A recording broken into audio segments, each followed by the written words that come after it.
Yang mana? Karena faktanya di tubuh Salafi sendiri itu begitu banyak faksi, kelompok-kelompok yang pertikaian di antara mereka itu tak kalah sengitnya dengan medan pertikaian yang mereka buka dengan kelompok lainnya. Belum lagi masalah lainnya, di mana dari mereka ini ada yang terjerumus ke dalam pemahaman irja, atau mereka yang terseret ke pemahaman kelompok khawarij, atau dari mereka yang kebablasan sampai menjadi mujasimah. Yang ini bukan hanya merepotkan kelompok umat Islam secara umum, bahkan merepotkan kelompok Salafi itu sendiri. Counter-counter terhadap kelompok mujasimah, takfiri, dan irja ini itu dilakukan juga oleh ulama-ulama Salafi.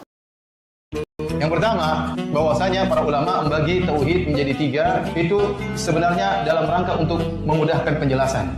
Atau yang ngomong itu syekh, yang ngomong itu ustadz, yang ngomong itu kiai, yang kita tanya apanya?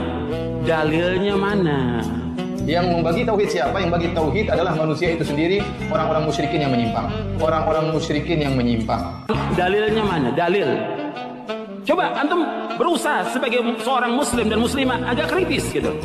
Jadi memang harus dibagi tauhid. Kenapa? Dalam rangka untuk menyembuhkan penyakit yang ada. Tetap dalilnya mana? Dalil. Yang kita minta dalil. Demikian juga tatkala tauhid dibagi menjadi 3, memang tidak ada dalilnya. Memang tidak ada dalilnya. Tidak ada dalilnya. Secara nas Rasulullah SAW mengatakan tauhid jadi 3. Tidak ada. Lo antum sekolah di luar negeri kan dalil kan yang dipelajarin. Anda tidak terima, maka tanggapi dengan beberapa redaksi yang Anda punya atau referensi yang Anda punya, dan kemudian janganlah menggunakan narasi yang bersifat framing ataupun memberikan tanggapan yang tidak sesuai dengan poin pembahasan, karena seringkali dari kalangan Salafi itu membahas sesuatu belum selesai pindah kepada pembahasan yang lain.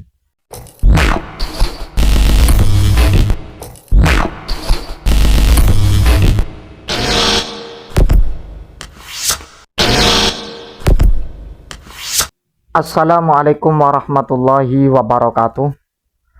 Alhamdulillah wassalatu wassalamu ala rasulillah wa ala alihi wa sahbihi wa man wala amma ba'du. Sahabat yang dimuliakan Allah subhanahu wa ta'ala, mudah-mudahan senantiasa kita diberikan kesehatan, sehat jasmani, sehat rohani. Amin, amin ya rabbal alamin.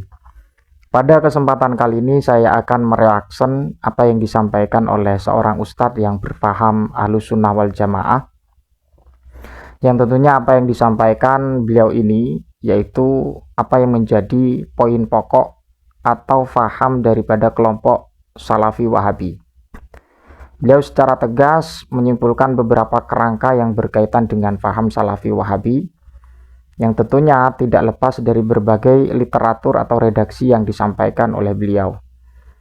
Tidak perlu lama, tapi ini perlu untuk dikaji bersama, terkhusus kepada kelompok Salafi Wahabi yang seringkali syirik, bid'ah, dan kemudian kufur. Seperti itu, mari kita simak bersama apa yang disampaikan beliau. Ini merupakan satu wawasan yang sangat begitu berharga untuk menepis apa yang menjadi problem di antara kalangan Ahlus Sunnah wal Jamaah dan juga Salafi. Kita simak bersama apa yang disampaikan beliau. Di antara problem yang cukup serius yang dihadapi oleh teman-teman kita dari kelompok Salafi adalah sebagian mereka ini menganggap bahwa yang error itu hanya ada dari kelompok selain mereka.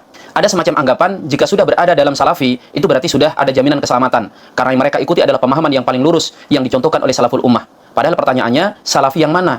Karena faktanya di tubuh Salafi sendiri itu begitu banyak faksi, kelompok-kelompok yang pertikaian di antara mereka itu tak kalah sengitnya dengan medan pertikaian yang mereka buka dengan kelompok lainnya. Belum lagi masalah lainnya, di mana dari mereka ini ada yang terjerumus ke dalam pemahaman irja, atau mereka yang terseret ke pemahaman kelompok khawarij, atau dari mereka yang kebablasan sampai menjadi mujasimah. Yang ini bukan hanya merepotkan kelompok umat Islam secara umum, bahkan merepotkan kelompok Salafi itu sendiri. Counter-counter terhadap kelompok mujasimah, takfiri, dan irja ini itu dilakukan juga oleh ulama-ulama Salafi. Semua fakta ini nyaris tidak diketahui oleh para newbie dan mereka yang baru login ke kelompok ini. Mereka mengira kalau sudah menjadi Salafi berarti sudah bisa seiring sejalan, otomatis seragam, dan tidak ada pertikaian. Padahal jika kita lihat pertikaian di antara mereka, baik yang ada di Arab termasuk yang ada di negeri kita, itu teramat sengit. Antara kelompok satu dengan kelompok yang lainnya, itu bukan hanya saling tahdir, tetapi bahkan saling mentadlil, saling mensesatkan, bahkan ada yang saling mengkafirkan. Nah, ketika kita menyampaikan hal yang seperti ini, itu biasanya disalahpahami, dianggap sengaja menyerang atau menyudutkan kelompok Salafi. Lalu dari mereka buru-buru menepis dengan mengatakan berbagai macam alasan dan alibi. Misalnya dengan mengatakan, itu kan hanya segelintir orang, itu Salafi KW, mereka yang mengaku-ngaku Salafi saja, atau karena sebab ini dan itu dan lain sebagainya. Atau yang baper akan mengatakan, yang lain itu kerusakannya lebih besar. Kerusakan yang ada di Salafi itu tidak separah yang ada di kelompok-kelompok tersebut. Kalau toh di Salafi itu ada penyimpangan, itu karena faktor ini dan faktor itu. Subhanallah, kalau demikian hujahnya, apa dikira adanya penyimpangan orang per orang dari sebuah kelompok itu bisa dikatakan mewakili kelompok tersebut? Adanya kelompok liberal dan sekuler yang ada di tubuh Aswaja itu sudah meresahkan mereka sejak lama. Karena mereka mengetahui ini adalah parasit yang sangat merusak, tetapi sangat sulit untuk dihilangkan. Demikian juga adanya sufi yang menyimpang, hulu, dan torekoh yang sesat, itu sama sekali tidak mewakili tasawuf yang murni. Dan bagaimana pelurusan para sufi-sufi yang lurus, para ulama-ulama yang hanif, itu hanya orang buta yang tidak mengetahuinya. Bahkan mungkin teman-teman dari Salafi tidak mengetahui. Ibnu Taimiyah dan Ibnu Qayyim sendiri itu melakukan pembelaan terhadap tasawuf atas penyelewengan yang dilakukan oleh orang-orang rusak, orang-orang zindik terhadap tasawuf. Dan yang selanjutnya, tentang banyak dan sedikit, itu relatif. Itu pun tidak bisa dijadikan sebagai tolak ukur. Kalau sedikit salahnya, berarti banyak benarnya. Tidak selalu seperti itu kan? Karena permasalahan setiap orang itu berbeda. Persoalan setiap kelompok itu tidak sama. Kita buat analogi sederhana. Si Budi yang masih di bangku SD mengerjakan soal dan salah 3. Dia dikatakan banyak salahnya. Kenapa? Karena ternyata soal yang dia kerjakan itu hanya 5 soal. Sebaliknya si Iwan, dia salah 5, tapi dikatakan banyak benarnya. Mengapa demikian? Karena ternyata si Iwan yang sudah tingkat SMP ini, soal yang dikerjakannya ada 100 soal. Demikian juga, kalau kita dapati di sebuah bengkel, banyak terparkir untuk diservis motor dari jenis Honda misalnya. Itu tidak bisa kita langsung berkesimpulan bahwa Honda itu adalah merek yang jelek dibanding merek yang lainnya. Buktinya dia banyak masuk bengkel. Tidak selalu seperti itu. Kenapa? Karena ternyata Honda itu adalah tunggangan roda 2 yang banyak digunakan di sini. Demikian juga misalnya ketika kita masuk ke sebuah rumah sakit di Yogyakarta, kemudian kita dapati banyak orang yang sakit di situ sukunya Jawa. Kita tidak langsung bisa berkesimpulan mengatakan kalau suku Jawa itu penyakitan. Kenapa? Karena di Jawa yang mayoritas adalah suku Jawa. Maka sadarilah hal ini wahai saudaraku. Kita yang sedikit, yang segelintir, kerjanya usil kepada kelompok yang besar. Harusnya kita malu. Karena ternyata masalah di tubuh kita sendiri itu pun juga sangat banyak, runyam dan sulit, pelik untuk diselesaikan. Padahal jumlah kita belum seberapa dibanding mereka yang jumlahnya jauh lebih besar dari kita. Maka diharapkan dengan munculnya kesadaran seperti ini dari semua pihak tentunya, bukan hanya dari Salafi, kita tidak mengedepankan untuk mengoreksi pihak lain, menuduh orang lain, tetapi mengawali dengan perbaikan ke dalam. Tugas umat yang jauh lebih penting, yang harusnya kita prioritaskan, tidak akan tersentuh, buru-buru lagi bisa terselesaikan kalau kita sibuk bertikai hanya karena masalah yang seperti ini. Kita harus sadar bahwa umat ini, apapun kelompoknya, punya masalah yang sama besarnya. Ini bukan lagi tentang pepatah, gajah di pelupuk mata tidak nampak, semut di seberang lautan nampak. Bahkan ini adalah tentang masalah kita yang sama-sama gajah, sama-sama besar. Ada gajah di pelupuk mata kita, sebagaimana juga ada gajah di seberang lautan sana. Tetapi kan kalau bicara skala prioritas, yang harus kita selesaikan adalah gajah yang ada di mata kita ini. Adapun gajah yang ada di seberang lautan sana, biarlah yang ngurus bapak sama emaknya si gajah. Jangan kita sibuk mengurusin sesuatu yang sebenarnya tidak perlu kita urusin. Karena si gajahnya sendiri belum tentu mau kita kurusin.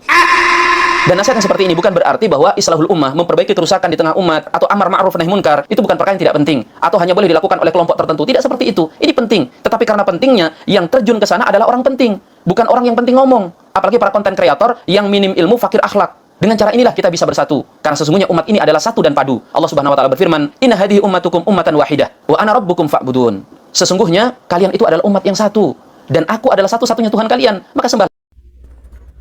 Sahabat yang dimuliakan Allah Subhanahu wa taala, apapun yang disampaikan beliau bagi kelompok Salafi Wahabi, ketika Anda tidak terima maka tanggapi dengan beberapa redaksi yang Anda punya atau referensi yang Anda punya. Dan kemudian janganlah menggunakan narasi yang bersifat framing ataupun memberikan tanggapan yang tidak sesuai dengan poin pembahasan. Karena seringkali dari kalangan Salafi itu membahas sesuatu belum selesai pindah kepada pembahasan yang lain. Kenapa? Karena menggiring opini, menggiring narasi yang bersifat bid'ah, dan kemudian menuduh dari kalangan Aswaja itu adalah pelaku bid'ah. Kan seperti itu yang kita dengar apa yang disampaikan dari kelompok Salafi Wahabi. Wallahu a'lam bishawab. Mudah-mudahan bermanfaat. Wassalamualaikum warahmatullahi wabarakatuh.